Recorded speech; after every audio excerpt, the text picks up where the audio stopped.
beautiful ladies, and welcome to another Women's Hour with my co-host. I was going to say my favorite woman, but that feels like it's giving preferential treatment to one woman over the other. I don't want to be exclusionary, but you're here tonight, and that makes you my favorite woman here tonight. Birdie, welcome back. Good evening. Yeah, I'm not going to take offence to that at all. So I feel like we have been on the panel quite a lot together in the past. So we'll take that with a pinch of salt. You're very reliable. You're always there when I need another woman on the show. Which I always appreciate. Of course, I also appreciate any other women who want to join us. Hello, Alex Masters in the chat, and we're going. I should thank him because he, I believe, was the patron of your very first watching of Casablanca, which is our main topic for tonight. Was yes, we're staying at his parents' house at the moment. We're dog sitting whilst they're away, and we were hoping they were going to have it on DVD.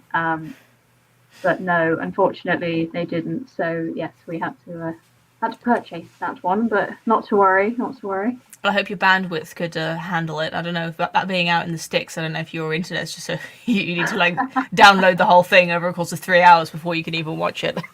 No, luckily we didn't have to go quite that far. So we were all okay. We managed to get it watched.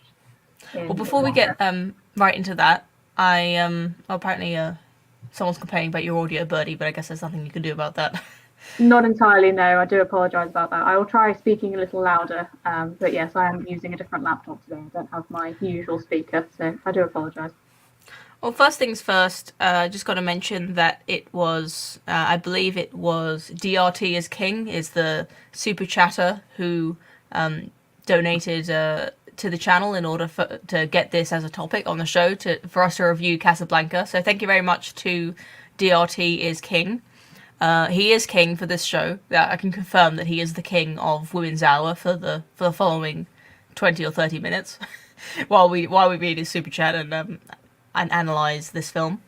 And if you would like to have a topic addressed on Women's Hour, you can leave a super chat. And as always, the highest paying super chat on this stream will decide what our next topic to be discussed on Women's Hour will be.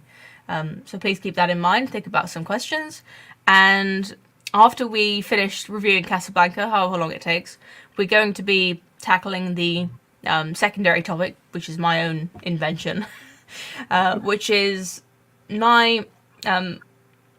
it's just a fun little project. Whether it comes of anything or not is to be determined. But I thought it would be fun for me and Birdie and the chat to all of us try to figure out what would be the best use of language when trying to promote good moral character and good values in young women who are so entrenched in very bad advice and bad role models in today's society. I'd really like Women's Hour to be an example. To try to give women something to aspire to, and for us on the show also to aspire to. We're all trying our best to live a good life and to promote that in other people, whatever that might be. So that's what we're going to be talking about after our Casablanca review. But let's get right into it, Birdie. I believe this was your first watching of the film, which is really exciting news for me. Yeah, absolutely. I mean, most people do know I don't really watch films. So I mean, the fact I watched this at all is a major feat for me, I think. But for once, this was a film that I did know. I was aware of it. What were you aware of before you watched it? What did you know the famous lines? I know one of the famous lines. And I didn't realise it was actually from Casablanca until I watched it, and I was like, "Oh my god, this is where it comes from." All the gin joints in all the world. Is it that one? No, it wasn't that one actually. He's looking at you, kid. That's the one. That's the one. Yeah, the gin joints one I knew was from Casablanca. So I basically had no idea what this film was about, other than it was a bit of a love triangle, classic 1940s film, and that's basically all I knew. So I kind of went into this blind, which was quite amusing, to be honest, just having no idea. But it's such a classic. It's like it's one of the all-time most it appears on like best movie of all time lists. It's really the classic film, really, like from the like golden age of Hollywood, like black and white era, Humphrey Bogart, Ingrid Bergman. It's got such a reputation. I do wonder what was your expectation coming into it? Were you expecting it to be good or expecting it to be old and stale? To be honest, it was better than I thought it was going to be. I think that was my initial thought, because my initial sort of jumping into this was it's going to have the cliche bad acting. They're going to be over the top, as these old classic, especially black and white films did have. The acting is just way too much over the top, but that's why we love them. That's why we watch them, because it's just ridiculous. But it wasn't that, which did surprise me. It was more professional, should we say, than I was expecting. I would call it fresh. That's how I feel about Casablanca. Is that you kind of watch these old black and white films expecting them to be a bit stale, I think, and I really can't help it. That's just the reputation that these films have. Like the pacing is slow, the music is cheesy, like you say, the acting is a bit hammy, but the Casablanca and a few other like true classics, when you watch them, they feel like it could have been made recently. Like the actual the story of it and the tension, the mystery, and the romance, and the acting—they're all very good, and it feels like a fresh film. It could always the true definition of a classic, I think, is a film that always feels new, almost like it's as good today as it always was, and yeah. I can the themes are still just as applicable, and as we're going to talk later about how it's propaganda, as some people in the chat are always are pulling up, but that's definitely one way to look at it. But another way is just to look at it as a romance, as a kind of a spy thriller almost. There's guns in this. There's dramatic arrests and intrigue. There's so much going for it. I love the tension. But did you have anything? The love story, the acting. What was your impression?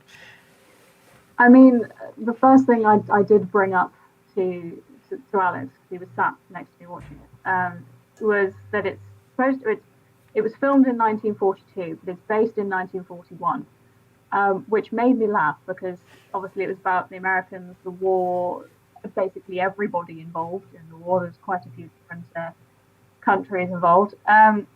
Not in the war, that is, but in the film, just to clarify.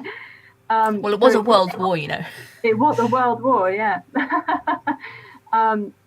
So in terms of, the Americans have kind of only been in the war for about 6 months, and they've already kicked out a film about the war.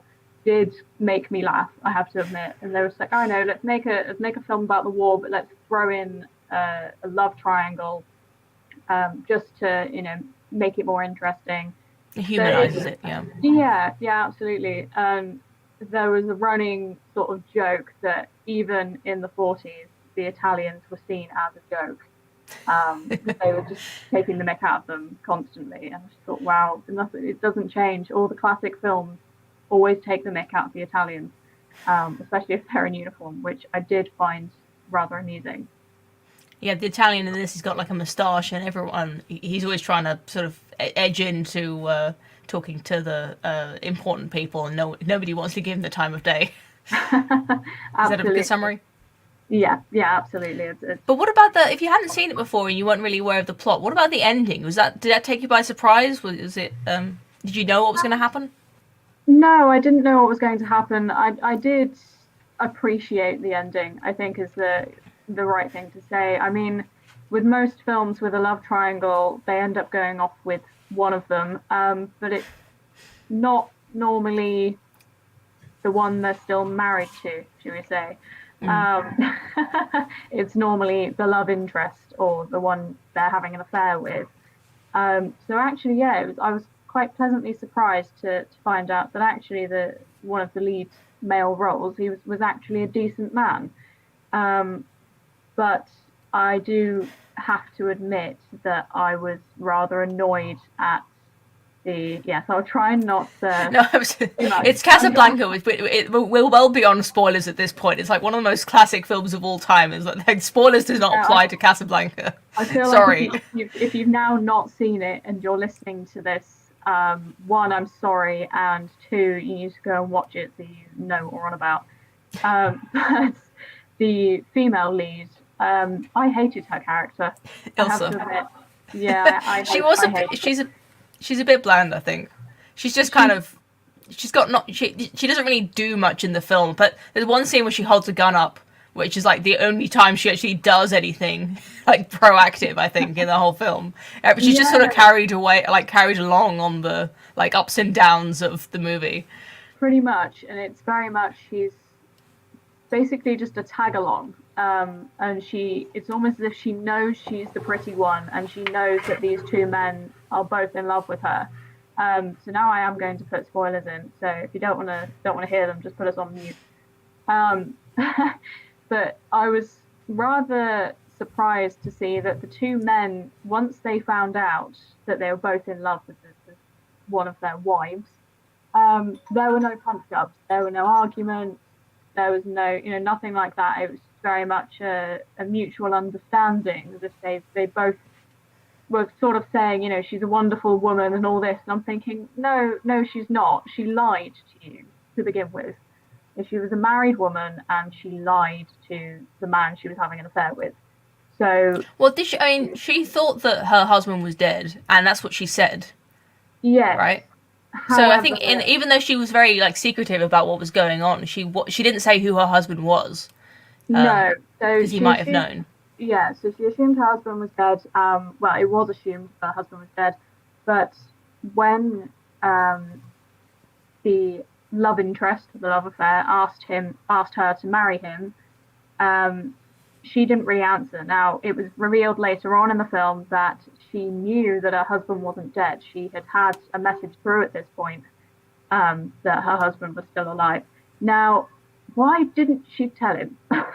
It's a bit awkward. I suppose if she told him, there would be no plot to the film. But that key sort of thing really annoyed me, that key point, because up until then, you could kind of sympathize with her, you could kind of understand.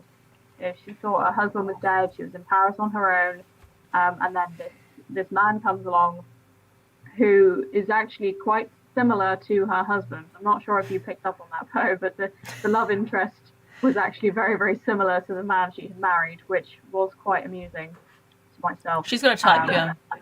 Yeah, she's definitely got a type, which I found that was a bit too obvious, because normally in films you have the love interest is somebody completely different to the person they're married to or betrothed to. I think they try to paint them as very different. So I don't know exactly what the film was going for. There's a lot of interpretation to get into, but Humphrey Bogart's character Rick, the owner of the bar, he's an American to begin with. I mean, to start off with, I'm saying he's an American, whereas her I think her husband Laszlo is Czechoslovakian. So there's that. They're also, Rick is like the start of the film, the first like 5 minutes, like introducing the city, the bar, and the patron of the bar. Rick's bar, Rick.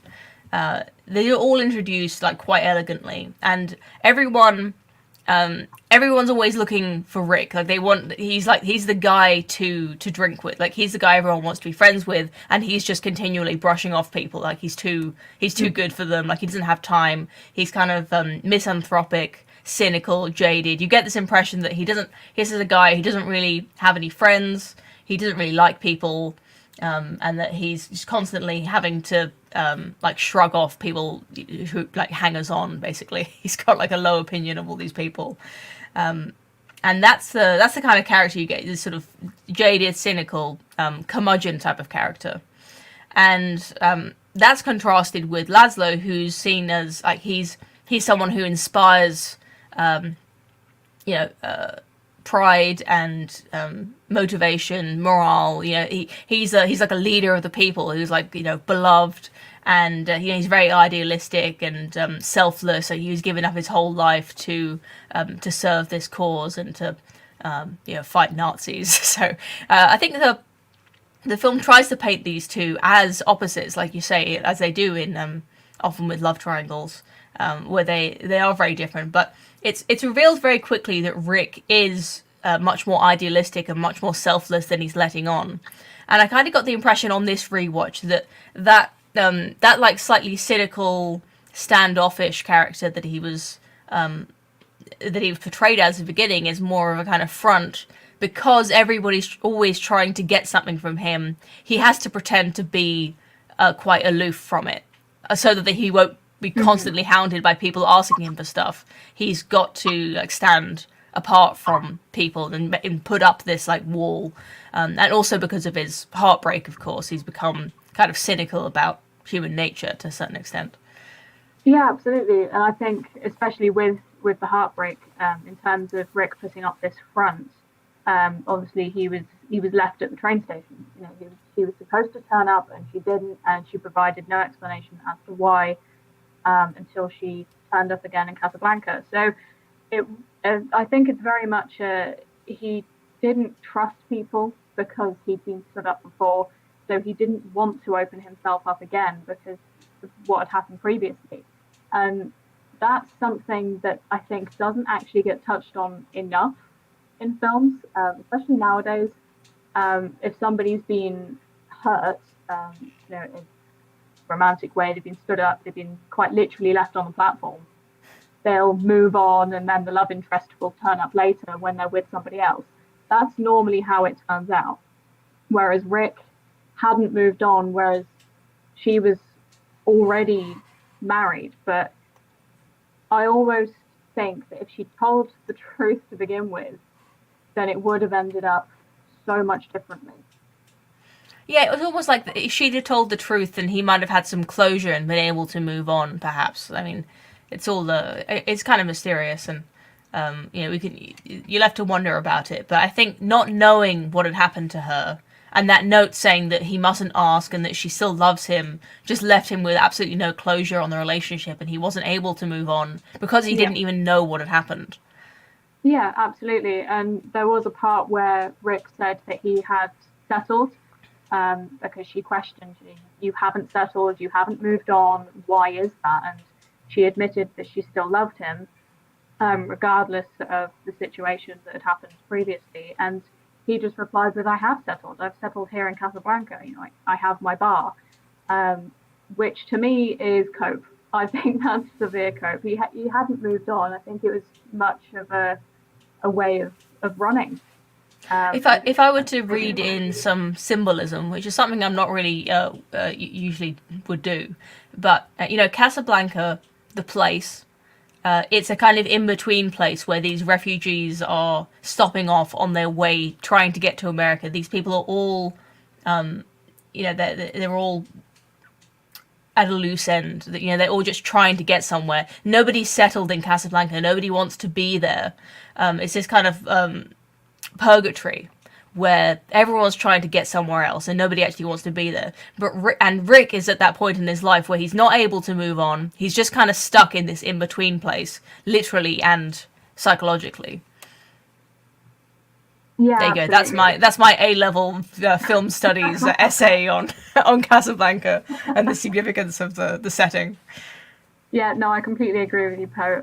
Just to touch on my mic issue, I am aware it sounds terrible, but some of the comments are quite amusing. Somebody said earlier, my mic sounds like it's from 1942. I've got another one, that one. Birdie phoning in her review from the premiere screening. You sound fine to me. I don't know if it's a compounded issue on your end and also on my I'm broadcasting from my end, so it might be making it worse. I'm sorry. We're doing the best we can. As long as people can still understand what I'm saying, that's okay. I wonder what your attitude towards Rick's character was. You know, Humphrey Bogart. This guy. You know, I don't know about you. I'm a sucker for that sort of character archetype. The guy who's completely world weary, aloof, like, doesn't smile. He's misanthropic. He's kind of, what do they call him? He's he's you know what he's like. I don't want to say grumpy, but he's he's like sick of it all. And I love that character archetype where you're just sitting there waiting to see like a crack in the veneer. You're like, because he's got a heart of gold underneath, and you're just like, you just really want to see that that facade that he's put up crack, and to see what's underneath, like the good man that's inside. And it's become such a cliche. I don't know if it always has been, but it's so he plays it so well. Humphrey Bogart is like probably one of the best examples of this, where he plays it just right. It's not too over the top, and he lets just enough through to keep you guessing, like wondering if he really is going to do the right thing in the end. And of course, it turns out he is idealistic and selfless after all, and he ends up doing the right thing. Did you like the character? Did you fall in love with Rick? I'm not going to say I fell in love with him, no. But I do think it definitely comes back to the word classic. Now, in a lot of classic films, such as Casablanca, you have this sort of mysterious character, the character that keeps you guessing, the one who comes across as the moody one, the moody, mysterious character that the main female lead automatically is drawn to. Now, obviously, in Casablanca, it's slightly different because the female lead has already met this man. She already knows what he's actually like. So it's almost like it's been sort of switched. So she already knows the true personality behind Rick, and he's now put on this mysterious character archetypes. But I do think it's very much a classic sort of characteristic style. So it made me think very much of sort of Pride and Prejudice, when you have Mr. Darcy, and he's very moody and mysterious, and the main female lead wants to find out, what the story is. And with Casablanca, I think that you are sort of put in the shoes of that female character, because she already knows what he's like, but you don't. So in the beginning of the film, you see this mysterious man. You want to know why he's so quiet and upset, and he pushes people away, and there's a story there. So I think that is very much a classic character for a classic film, and it's definitely linked to that specific male type, I think. Yeah, it's classic for a reason, I think. And Louis Renault, the policeman, I think he's called the prefect of the police. He even lampshades this archetype, I think. Where he says he's trying to describe Rick to Ilsa, not knowing that Ilsa already knows Rick. He says, how do you describe Rick? Oh, if I was a woman, I'd be in love with Rick. Like, it's as simple as that to Louis. He knows that this is attractive to women, and he's seen how there are women in Casablanca who are throwing themselves at Rick, and it's they don't pretend that Rick is unlikable. Like, they're constantly showing people who want to get close to Rick, who are attracted by whether it's his status as a barman or the bar owner, I mean. Or it's his personality. It's not that people don't like him. They are attracted by him, and there are women who like him. That sometimes with this archetype, I don't like it when they pretend that this guy's really dislikable, that he's that people don't like him, and that they wish he was in a better mood sometimes, because it's just true that people are drawn to characters who they're sort of seeking approval from this guy who's so aloof. Yeah, absolutely. And I think a key point to make is that when they were trying to introduce Rick to the Elsie, the female lead, when they're trying to introduce them, she doesn't hide the fact that she already knows him. So she point blank says, "Oh yes, they said, oh, you've met before." And she said, yes, we've met before. And I almost feel like that's sort of a one-up on the other women in the bar. So all the other women who've been trying to get close to him, trying to talk to him, trying to be his female lead, as it were. She just sits there calm as anything and says, "Oh yes, we already know each other," which obviously was a bit of a shock to some of the other characters. But I think even Rick came across as slightly shocked that she even, had the guts to point blank say that they'd already met before. Not only that she turned up in Casablanca anyway, with absolutely no explanation as to why. Yeah, I think that for me, she's just such a. I could say that she's good-hearted and honest, but maybe that would be giving her too much credit. She's a bit too much of a passive character even to lie. It's not really in her personality. Like to lie at that moment would be a bit more interesting than what she does, which is just to do the do the kind of noble thing and just go along with saying the truth, which is easier than lying. Yeah, yeah, absolutely. I do I can understand in some ways why she did lie. She was probably very overcome by the fact that her husband was pronounced dead, so she's basically gone on a rebound, but fallen in love with this other man who, even though he's completely from a different country than her husband, the characteristics are very similar. But then when she obviously finds out that he's still alive, it was probably a bit of a shock to her, and she didn't know she couldn't process it herself, let alone tell anybody else that he was alive. And not only that, she also didn't tell her husband about meeting Rick in Paris. She told him that she was alone in Paris, which to me, is still not okay. She should still say, I wasn't actually alone in Paris. I met this man and he happens to be in Casablanca, which I still don't think is a coincidence. I think that was. You don't think it's fate? No, I don't think it's fate. No, I think it was a bit too much of a coincidence. She knew exactly where she needed to go, exactly.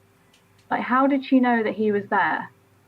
Because there's no reference to saying that how she knew where Rick was exactly, that she knew he was in Casablanca and that she knew that he owned the bar and knew exactly who to ask for and who to ask as well.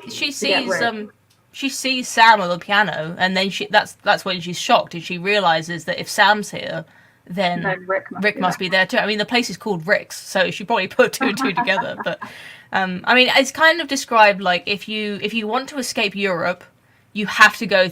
Like, if you don't have legitimate papers, you need to go through Casablanca and try to hold on hope that you can get out of there.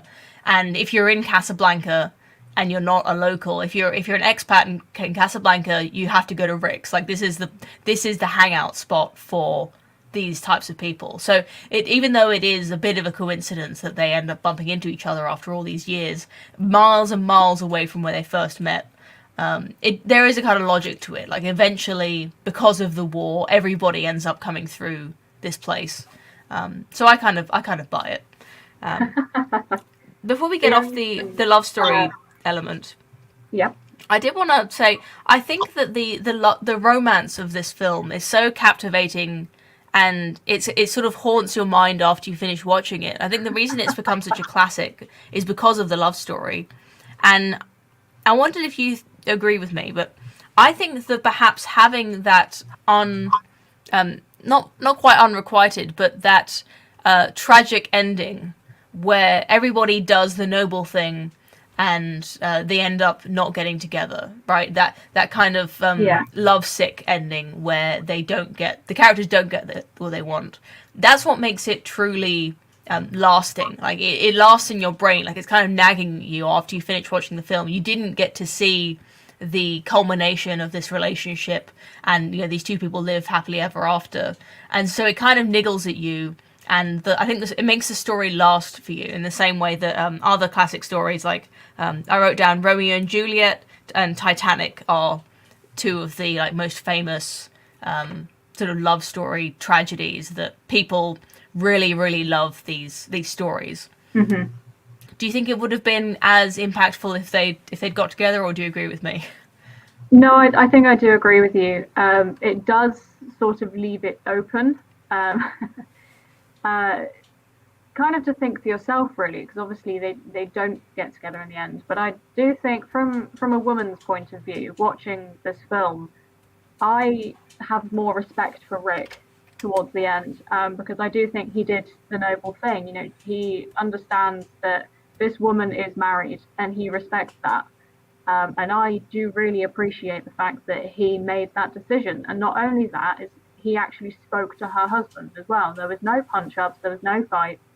He arranged it so that they could both get away happily, you know, because at the end of the day, she had a life before Rick, and he was, I don't want to say filling a gap, but unfortunately, I think he sort of was.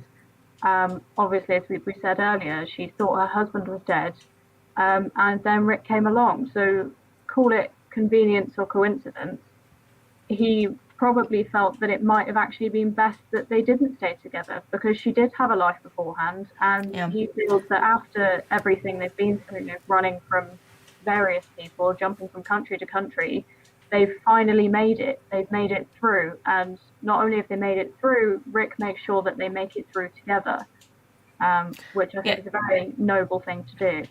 That ending, that's such an iconic ending where he says like you're going to regret it, maybe not today or tomorrow, but soon and for the rest of your life. That idea that it's not clear, like all that stuff he says to her at the end. It's not clear how much of that he's saying just to make her go. Like he'll say anything to get her to get on the plane because he's so set on engineering this like last minute pressure to make her leave because he knows she doesn't want to go. He's doing the thinking for both of them, as he says, and he'll just say anything to get her to go. But I don't know if he really believes that she will regret it in the future. Like if their love really can't be like lasting, you know, that being stuck on Casablanca after a few weeks where the romance of it all starts to wear off, and the fact that they're like on the run from the law starts to kind of set in, and he really does anticipate that this relationship doesn't have a real future and that she's got to do the right thing. Yeah, absolutely. And correct me if I'm wrong, but I believe she never actually said throughout the whole film that she did not love her husband. She says she thought she loved him, which kind of implies that she doesn't. It sort of implies, but I think that could also be confused with the fact that she does love her husband, but she's also a bit confused because she did fall for Rick when she thought her husband was dead. So in a way, she kind of got to re-fall in love with her husband, because at the end of the day, he's still her husband. And I think Rick and her husband, I keep forgetting his name. Laszlo. Laszlo, that's it. I do believe that Rick and Laszlo understand that, but I don't think she does. I think she is just confused on which way to go. And for once, it actually took the men to act like adults and basically say, well, you are her husband, and okay, we had fun, but there are boundaries and they need to be respected. Yeah, and also the fact that he's this revolutionary and he's going to be this really important figure in the war, and he needs her by his side to do this work. She doesn't think she's that important, but to Rick, he understands that for Laszlo, having this woman who he loves by his side is going to be really important for the work that he has to do. So it becomes like a patriotic act. Absolutely, yeah. I think it's very detrimental that she is there, as you say, by his side, as it was pointed out in a few scenes in the film, that they'd only speak to Laszlo if she was there.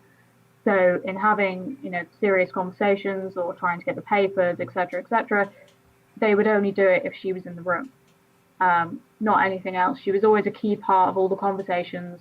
Whether or not she went to the meetings, she always knew what was going on, where, when, exactly what was being said. So she was actually very much a key part in this revolutionary state. So to take that plot point, to kind of coming away from the romance of it, which is sort of the main through thread, I just wanted to talk about sort of on a mechanical level what the plot does very well. Aside from there being this very well written, well acted romance, the plot of the film, the like I said, the mechanics of it, I think it's I kind of appreciated this time how elegantly simple it is. So I don't know if how you can tell me as a first time watcher how this came across to you, but I was impressed.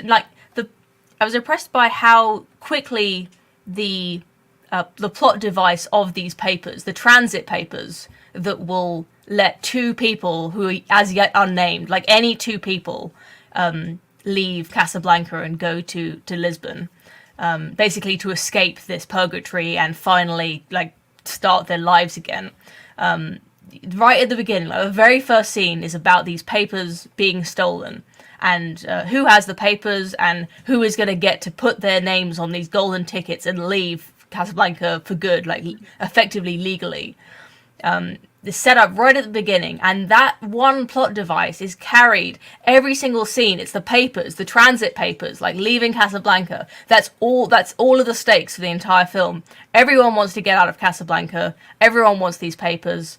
And in the end, it's completely pivotal. Like, whose names, like right up to the last scene, you don't know whose names are going to be written on those papers and who's going to be leaving. Mm-hmm. Is it going to be Ilsa and Rick? Is it going to be Laszlo and Ilsa? Is it going to, are they going to be stolen and someone else will go?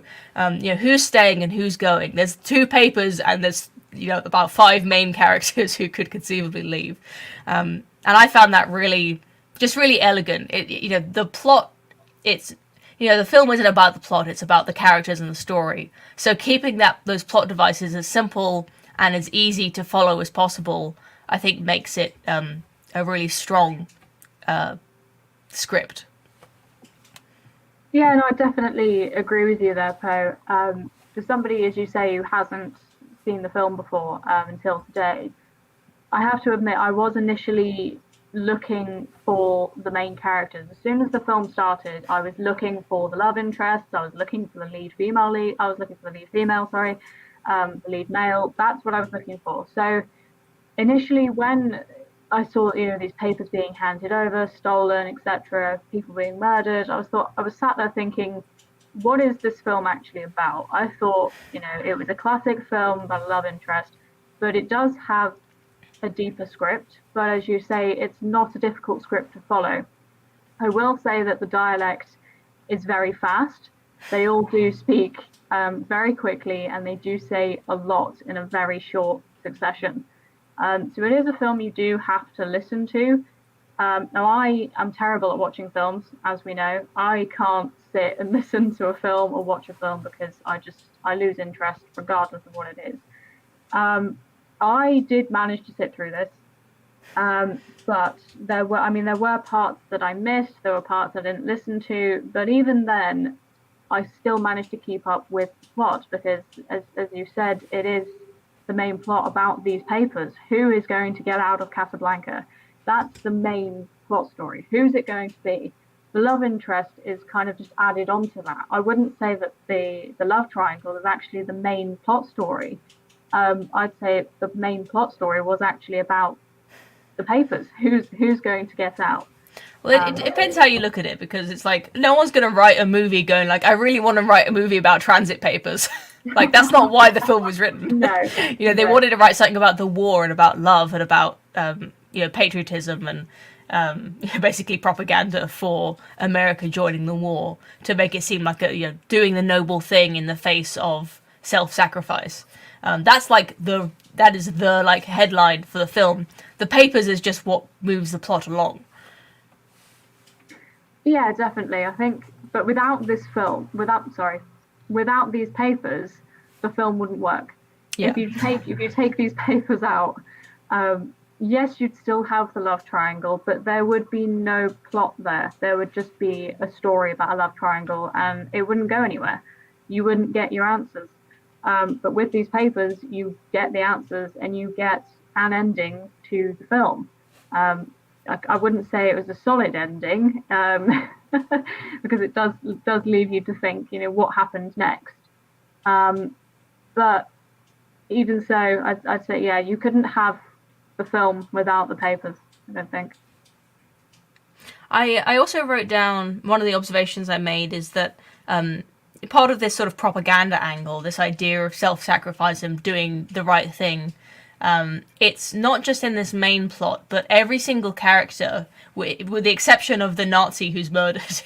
um, Almost all the characters have like a positive character arc, like they start off with a kind of character flaw, and they end up through the events of the film, they end up being doing the right thing in the end. Like they have a good change of heart. Even these really minor side characters, like the flirtatious drunk lady who's it's one of those things you might not have caught the first watching, but she's flirting with Rick at the start. She's a bit of a kind of floozy, hasn't got her life together, and she this is like a really quick scene where she gets into an argument with a Frenchman who's upset with her for going on a date with a German, because he thinks that France is at war with Germany, she shouldn't be dating a German guy. So they get into an argument or whatever, and then in the scene where they're singing the Marseillaise, the French national anthem, yes, they Laszlo's there. He inspires everyone to sing over the top of these Germans singing their German beer hall song, or maybe it's the it might even be the national anthem. I'm not sure, but the point is that even this very minor character who has like 8 minutes of screen time overall, this lady from the one of the patrons of the bar, she ends up having this positive change. She stands up and sings the Marseillaise. She becomes like very patriotic in that moment. And even though that's all you ever see from her, you don't know what happens to her. You're left with the feeling that she's changed for the better now. That she's become like patriotic and idealistic. And even one of my favourite side characters is that policeman, yeah, Captain Renault. He's brilliant because he schmoozes everyone he meets. He's so he's so slick. He's just trying to get ahead. Like he'll do anything. He'll lick anyone's boot and take these guys out to Rick's bar. You really don't know whose side he's really on right up until the very last moment. He avoids putting his chips down on any one particular side.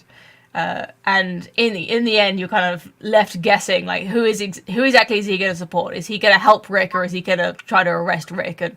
And in the end, all he has to do is just he lets Rick off for shooting the Nazi. He goes like round up the usual suspects, and that's all he has to do. Like right, because he's remained like with all these dual loyalties this entire time. You don't know if he's going to do the right thing in the end. And when he does, it's so it's like, yeah, you did it. Like I love that character. He's so good. Yeah, I think especially with Renault, there's a key part with that is obviously Rick has said he's settled in Casablanca. That's where he's settled now. And I feel like it's very similar with Renault. I think he's settled there as well. And regardless of him sort of jumping sides, as it would seem throughout the film, he does have an underlying side. He knows who he's actually loyal to. And I think throughout the film, you can kind of pick out all these sort of background characters who are secretly loyal to one person or one group. Now, I think that these background characters were the ones who crop up every now and then, have also settled in Casablanca. I think that they've almost formed a family amongst themselves. So all these other people coming in, they'll say hello to them, they'll be courteous towards them, but at the end of the day, they're trying to leave Casablanca. Whereas some of these key characters, so not only Rick, you've got the lady with the guitar, you've got the drunken lady, you've got Sam on the piano. Yep, Sam on the piano. All of these characters aren't making a direct getaway, as it were. They're not trying to leave Casablanca. They don't say that they've settled there, but you do have that underlying feeling that actually, yes, they have, and they're all loyal to each other, and because of that, they help each other out without you realizing that they're doing it. Yeah, it's nice, that kind of family that they've formed there. All these sort of drifter type people who've settled in this in between place together, and they all kind of like Rick. I think that Louis Renault, the policeman, he's such a likable character that you really want him to be on the good side. So Yeah. you always sort of suspect that he must really like Rick. You know, he's really on Rick's side, no matter how much he's schmoozing these Germans who have turned up. I Yeah, had to look absolutely. up. There's that shot right at the end where he's drinking. He's drinking a bottle of drink. It turns out it's water, but because it's a kind of a subtle reference. Maybe it's not that subtle, but I just needed I need to look it up basically. So right at the end when he makes that turn for the good and ends up on Rick's side, he lets Rick get away with murder basically, and he like raises a glass. He picks up this bottle of drink. He pours a glass, and then he looks at the label. He chucks it in the bin, and there's this shot like this is a really significant thing that's happened, which just kind of confused me.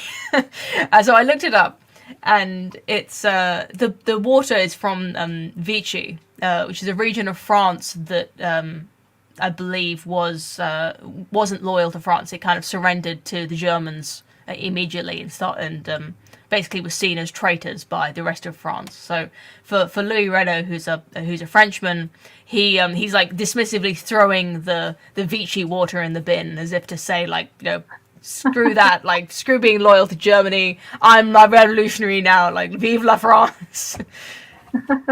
That's a fantastic little Easter egg. Yeah, I can't say I actually picked up on that one. I think for the people watching it in 1942, it would have been a lot more of an like obvious reference. Yeah, They I would have think, got yeah, it. I think it would But have been very prominent. But now, obviously, if you don't know, then yeah. that character just this isn't going to mean much to you, I expect, Birdie. But I've heard that the TV show Babylon 5, the sci-fi show, was apparently at one point it was pitched. The show was sold on this idea that the place Babylon 5 was like Casablanca, the place in space. It's this kind of in between place for diplomats and wanderers and people who have nowhere else to go. End up in Casablanca, or in this case in Babylon 5. But that character of Louis actually reminded me of Garak from Deep Space Nine, which was Star Trek's answer to Babylon 5. But anyway, I'm not going to bother trying to go into all that. But like this like dual loyalties character. He appears to always be just out for himself and just schmoozing anyone he has to get ahead. Really reminded me of Garak from Deep Space Nine. So anyone who's watched Deep Space Nine will, I hope, will appreciate that. There's something I've been meaning to mention, Poe. It's I don't know if you picked up on it, but there is a significant age gap between. In the 40s, it's just normal. Yeah, in the 40s it seemed normal. So Rick apparently was supposed to be playing a 37-year-old man in Casablanca, and Elsie, she was. Well, I sort of worked it out because she mentioned that when they were in Paris, they were having a conversation, and she was saying, you know, what would you be doing 10 years ago? What happened 10 years ago? And I can't remember what Rick said, but I remember Elsie saying that she had braces 10 years ago. Yeah. She was having her braces fitted, which to me says that, you know, she was probably a young teenager. She was about 13. So to me, that says she's in her young 20s and he's 10, 15 years older. But Yeah. they don't really make that very apparent in the film. I think that's the only sort of nod to it. But Well, he's always calling her kid. You can't really. Yeah, it's like one of the famous. Like he says it several times. He's calling her kid. Like basically she's a child compared to him. Yeah, so I find this a little bit odd because obviously, yes, one of the main quotes from the film is "Here's looking at you, kid," and I do think that Elsie's husband is also older than her. And I think that's why the two men didn't argue, because they know that she's still quite young and she's still finding her feet in a way. And I do kind of feel that about Elsie's character. She's still trying to find her feet. She doesn't know exactly who she is as a person. You know, she's constantly hiding from people. They're both running. And she just knows to follow either her husband or Rick. She doesn't know who to go to. She's always looking at these two men to help her in a way. She doesn't know how to help herself. Yeah. yeah, like I said, she doesn't have much agency. She's kind of looking to the men in the film to tell her what to do, Yeah. and to like drag her along with the plot, basically. She doesn't, yeah, doesn't do much for herself. Since you mentioned those Paris scenes, like, far be it from me to suggest that I know better than the Casablanca film, script writers, because it is such a classic and it's brilliant. But to be honest, if I in a more modern film that had more kind of respect for the audience, kind of expecting the audience to do some of the work in the way that I think a lot of modern films do, that I really didn't need those scenes in Paris. Like, as soon as you see Rick and Ilsa like locking eyes, and having that sort of tension the way they do, like, what's happened. Like, I don't know if it's just become so obvious to me having seen it a few times because it is such a classic, but like, they've got history. That they were in love at some point. The fact that they have this song that they're both tormented by, like, they love and hate this song. Like, all of the clues are there for the audience to figure out that these two people at one point were in Paris together and they loved each other, and that it ended badly. And with just a little bit of extra sort of exposition about what exactly happened on the train platform with the note, I think all of those scenes in Paris could have been completely cut from the film, and it would have been more of a kind of mystery for the audience to figure out exactly what their history was, putting it together in your head, and figuring that out. I would have liked to do a bit more of the work in my imagination myself. Yeah, and I think you're right. Definitely, in terms of, because Elsa does come back and sort of explain herself in terms of leaving Rick at the train station.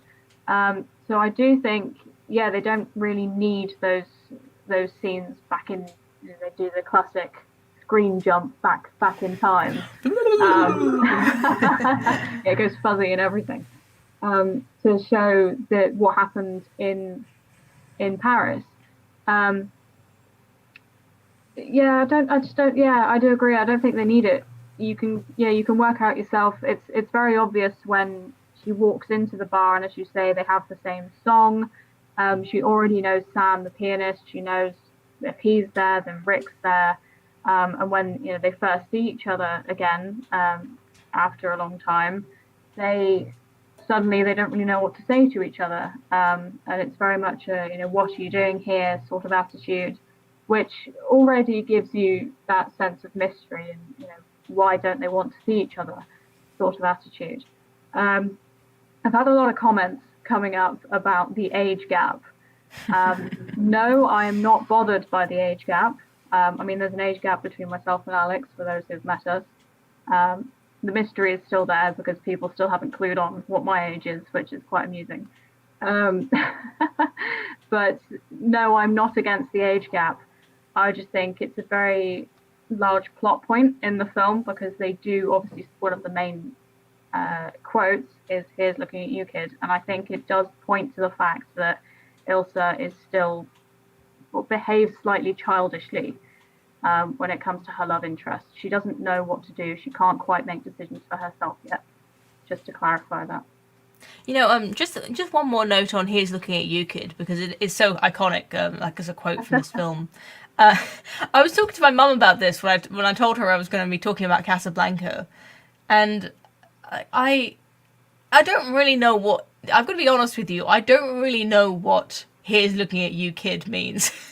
But I know that, like, Humphrey Bogart, Rick, he's so cool, and so he's so aloof that he doesn't like it. It would be kind of lame for him to say "I love you."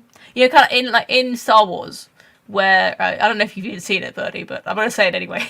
In Star Wars, there's a very famous bit where Princess Leia says to Han Solo, she says, "I love you," and instead of saying, "Oh, I love you too, I love you so much, I wish we could be together," Han Solo, he's so cool, he just says, "I know." It's like the coolest thing ever. Like, he doesn't want to indulge in that moment. He's just he's thinking of, like, the future. He knows he's like about to be imprisoned and probably killed, and so instead of going like, "Oh yeah, I love you too, babe," he just says, "I know," because he's kind of being a grown up and he's being cool. I feel like this is a man thing. Exactly. I think this is apparent with a lot of men. who may be embarrassed in saying "I love you" back, or they don't want to say it all the time, so they come out with some ridiculous thing like "I know," or in my case, is Alex will say "That's good." I know it's a joke, which is luckily but I do think that's just a male thing. So he is looking at you, kid. That's what he's really saying. Like that in the Princess Bride, wherever he says "as you wish." That's what he says instead of saying "I love you" to Buttercup. It's like every time he says "Here's looking at you, kid," I just mentally replace it with "I love you." I do think it's slightly that him basically saying, you need to think for yourself as well.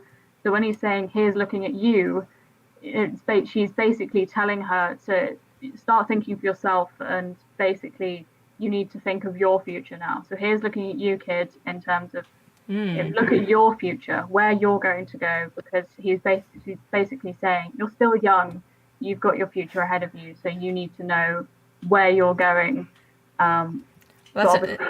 It's an interesting interpretation, Birdie, but I think I think what he's looking at. I think what it really means is something like I think it means like I like looking at you. Like literally the words like here's to looking at you. Like oh yeah, I like looking at you so much. Like here's like let's raise a toast to how much I like looking at you. You're a young woman, and I like to look at you. I think that's literally what it means. I don't know. That's kind of. It's a weird thing to say, to be honest. I think it doesn't really like these like in 2022. It doesn't really translate to anything that we would say, so it's kind of hard to really understand. Yeah, the past is a foreign country. Absolutely. If we could very briefly touch on the other famous quote from the film from earlier, we were saying I didn't think it was a coincidence that she turns up in this specific bar. So the other quote is, "Of all the gin joints in all the towns, in all the world, she walks into mine." Now, this makes me think it's not a coincidence, that she knew what she was doing, she knew where she was going, this specific bar in Casablanca, she had to go there.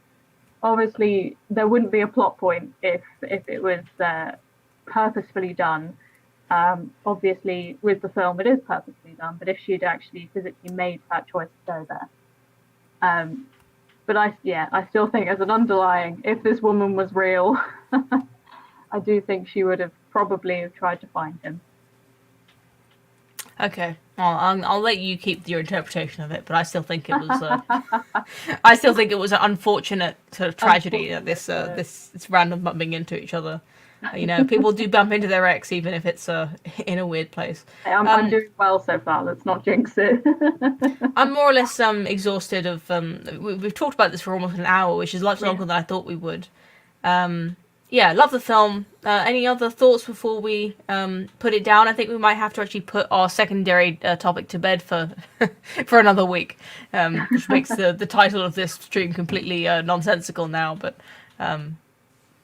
any closing thoughts? No, only I was pleasantly surprised. The main lead man is a lot more noble than you think he is. So if you haven't seen it, then I would actually recommend seeing this classic film as it is. To sum it up, I had a stream ages ago before I was even doing Women's Hour. I was talking about romance novels because I got into like a spate of like getting into really loving romance stories and romance novels. So I did this live stream about trying to explain like the mechanics of how a romance novel works and what makes them likable for men who have no interest in reading them themselves. And I can't remember where I heard it, but the way that you write a really good romance is that you have to have a conflict, because the magnitude of the characters' love for each other, it can never be big. It can never be any. It only seems to be as big as the conflict they have to overcome to still have that love. If that makes sense, like the conflict between the two characters, what's keeping them apart, the size of that, the fact that these people are still in love despite everything, that is what makes their love appear to be huge. So that's the same thing with Romeo and Juliet and Titanic. Like these stories of two people being in love despite it all, these epic, these epic world events that are going on that are conspiring to keep these two characters apart. This is the conflict that by which the size of the love is measured. I know I'm not putting it very well, but I think this film really encapsulates that sort of concept. Yeah, no, absolutely. And I think in the short version of that, it's basically a love conquers all situation. All three of them have been through quite a lot together. One of them was supposedly dead for a while. He came back. She was actually married to him.